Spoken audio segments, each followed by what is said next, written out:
My wife cheated with my cousin and had a baby. Here's what happened next. I was 44 years old the day my past came crashing back into my life. It started like any other morning.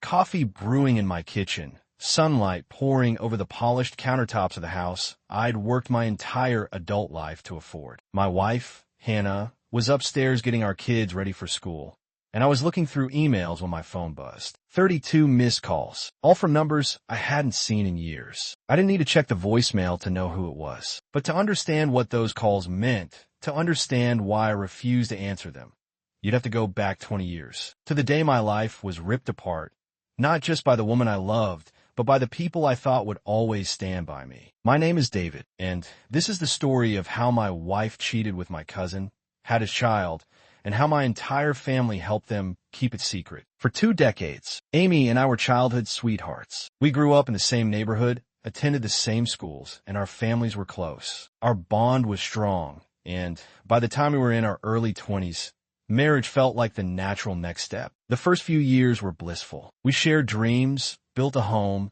and talked about starting a family. But as time went on, subtle changes began to surface. Amy became distant, often preoccupied, and our conversations grew shorter. I attributed it to the stresses of early adulthood and tried to be supportive. Then, out of the blue, Amy asked for a divorce. No explanations, no discussions, just a cold, final decision. I was devastated. The woman I had loved since childhood was leaving me without a clear reason. In the aftermath, I reached out to my family for comfort. To my surprise, they were distant, offering little support. Over time, they cut off contact entirely. I was left alone, grappling with the loss of my marriage and the sudden estrangement from my family. I'm 44 now, 20 years, 2 whole decades since the day I walked out of my parents' house and never looked back. Not a single phone call, not a single letter. No one in the family ever asked how I was doing. Do you know what it feels like to have the whole world turn its back on you?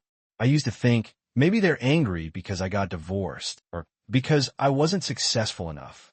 Or did I do something wrong? I blame myself. Every night, I lay on that old creaky bed in my rented room and wondered, do they still remember me?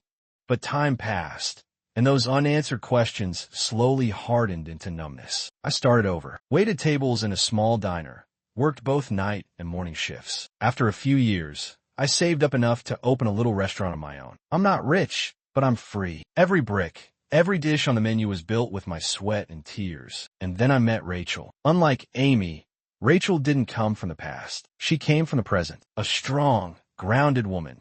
Someone who had known heartbreak, but still chose to love. We got married after 2 years of dating, and she gave me a wonderful son. My little family. While my old family stayed silent like the dead, I found a new meaning to the word home. But then everything changed. Everything was peaceful. Rachel, our son, and I would take walks on the weekends, have late dinners after work, and sometimes stay up watching old movies together. My little restaurant had grown into a chain spanning 3 states. The media started paying attention. They called me the man who rose from the ashes. A local magazine ran a full feature on my journey. Not long after, the article went viral. People started sharing it with captions like, "Never give up." I thought, finally, someone sees me. And then they showed up. One afternoon, while I was reviewing the design plans for the new restaurant, the manager walked into the meeting room, looking uneasy. He says, "He's your father." I froze. I walked out, and there they were, standing outside my office door.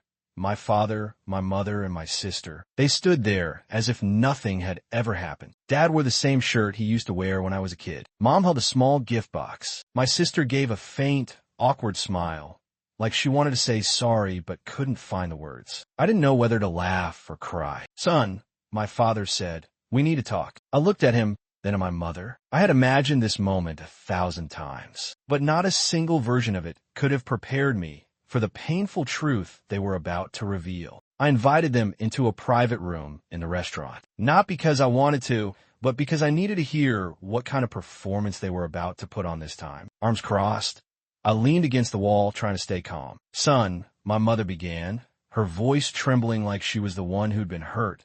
We truly regret everything." I gave a bitter smile. "Regret what? Abandoning me for 20 years? Or do you suddenly remember you have a son because I'm in the papers now?" My sister looked down. My father cleared his throat. We kept something from you because we thought it was the best for everyone. I narrowed my eyes. What thing?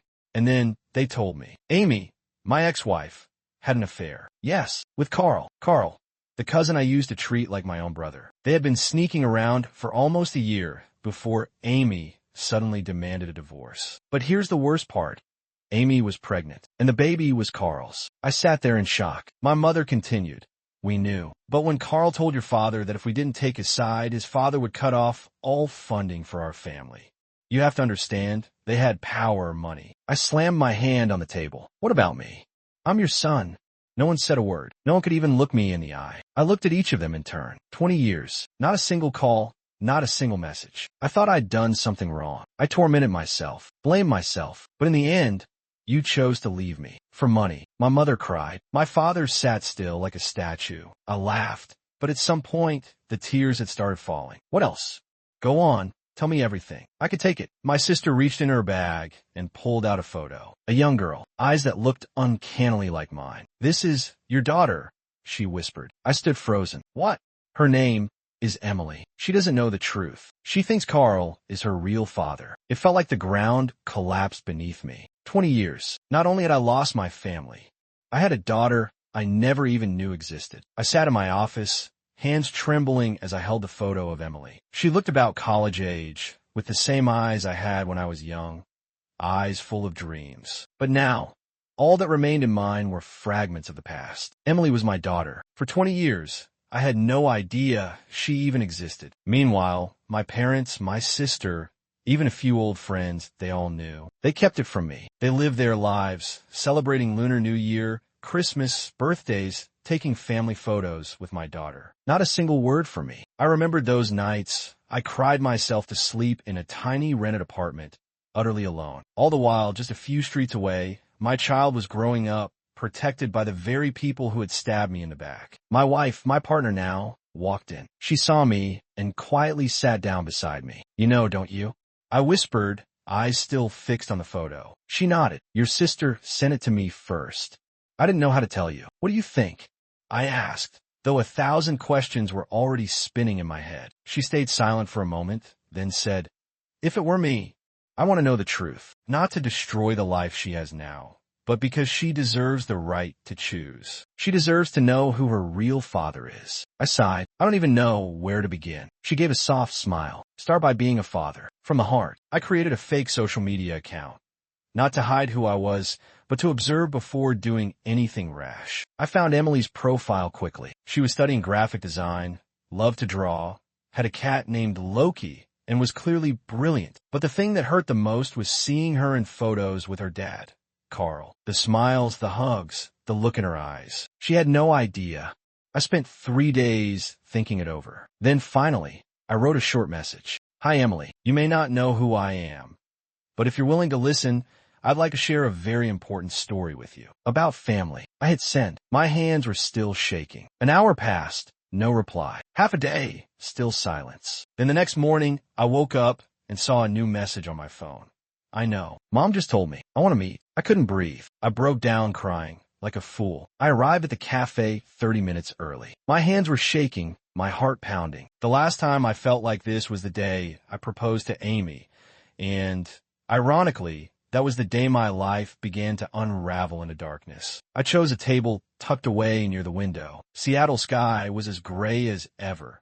But today, everything felt heavier. Then the door opened. Emily walked in. I recognized her instantly. She looked strikingly like me. Those deep eyes, the way she slouched ever so slightly when nervous. For a split second, I saw a reflection of my 20-year-old self, a young man who still believed family was the safest place on earth. Emily scanned the room, her eyes landing on me. I stood up and slowly raised a hand. Hello, sweetheart, I said, my voice hoarse. She said nothing at first. She walked over, pulled out a chair, and sat down. Her eyes held anger, curiosity, and hurt all at once. Mom told me everything, Emily began. I nodded, struggling to hold back tears. I'm sorry I wasn't there in your life. I truly didn't know. She frowned. Why'd everyone keep it from me?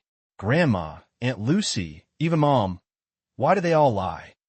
I sighed. Because they were afraid of upsetting a powerful man, Carl's father, because they chose silence over standing up for the truth. Emily said nothing. I continued, I don't expect you to forgive me right away. I just want you to know, today, I'm incredibly proud to meet you. I didn't raise you, but I know you're strong. A quiet pause. Then Emily softly said, Mom cried a lot when she told me, but I can't forgive her yet. As for Carl, he's always been good to me, but now everything feels like a lie. I placed my hand on the table, not daring to touch her. You don't have to decide anything now. I'm not here to make you choose sides. I just hope, if you're willing, we can start again. From today. Emily looked at me. Her eyes were red. I don't want to lose anyone else either, she whispered. Then she reached out her hand. I took it, like a father finally finding the child he'd lost.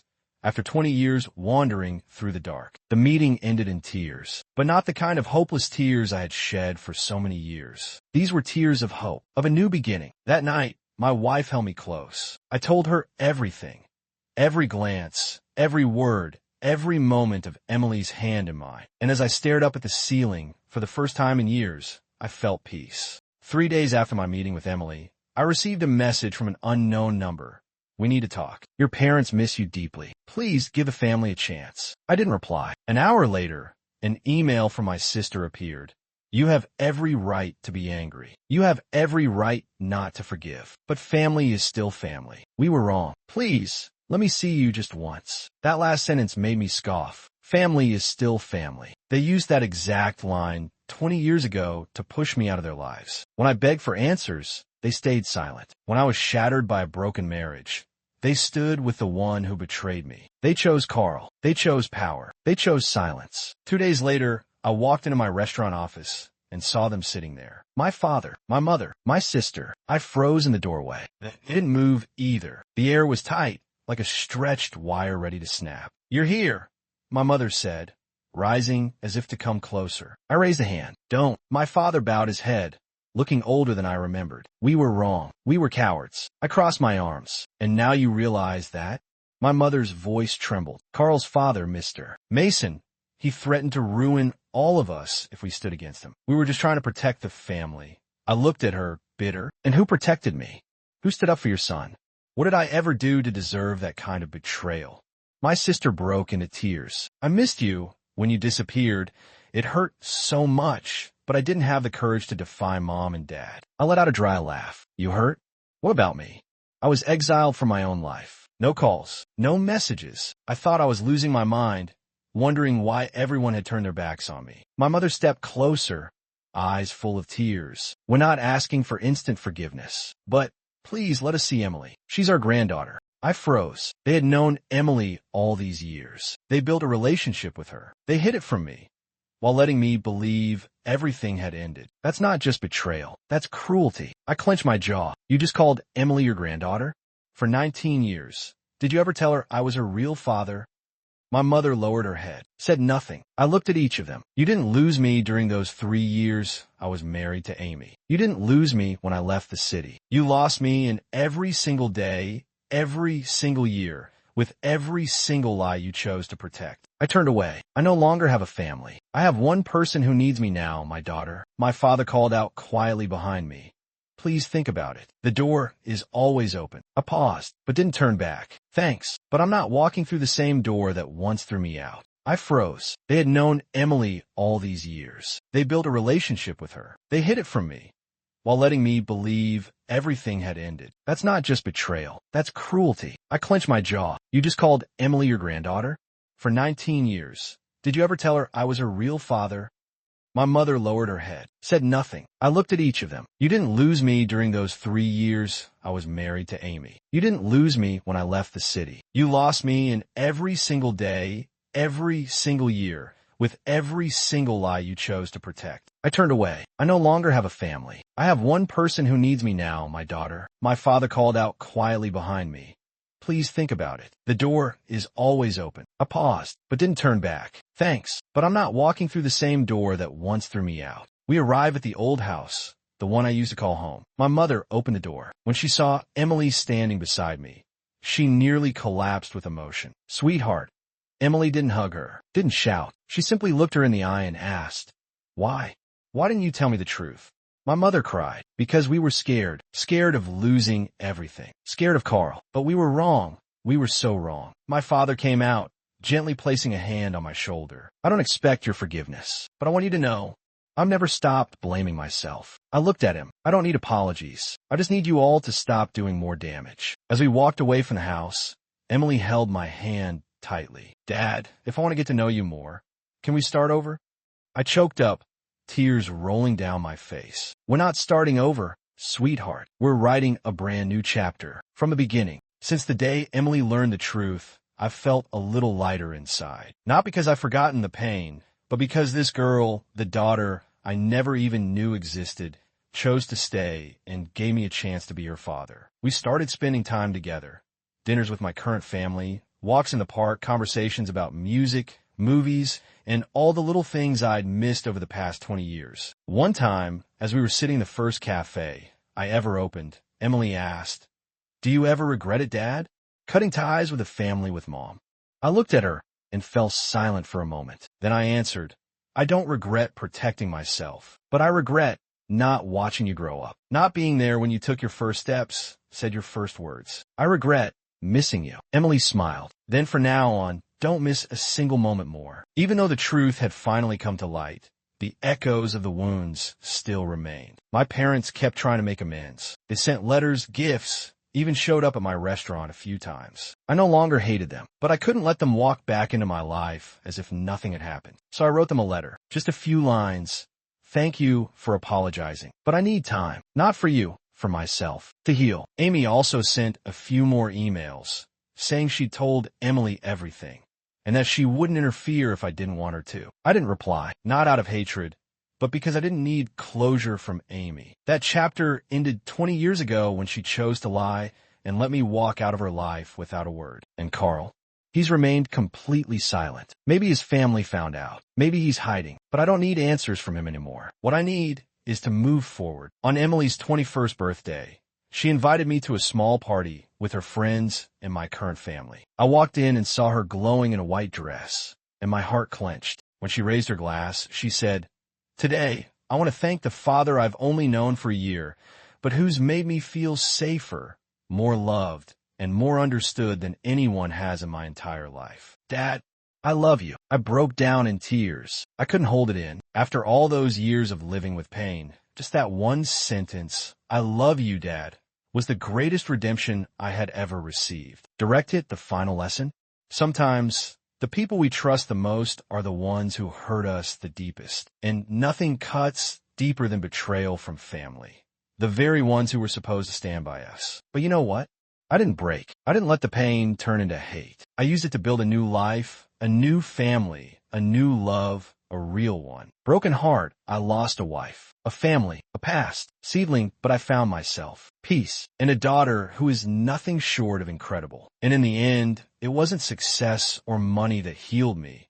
It was unconditional love. Movie camera, if you've ever been betrayed, ever stood at a crossroads, not knowing what to do, remember, you deserve a new chapter. And that chapter only begins when you finally put a period on what no longer serves you. Fire, don't forget to like and share this video if the story touched you. Subscribe for more true stories of betrayal, hope, and rising from the pain.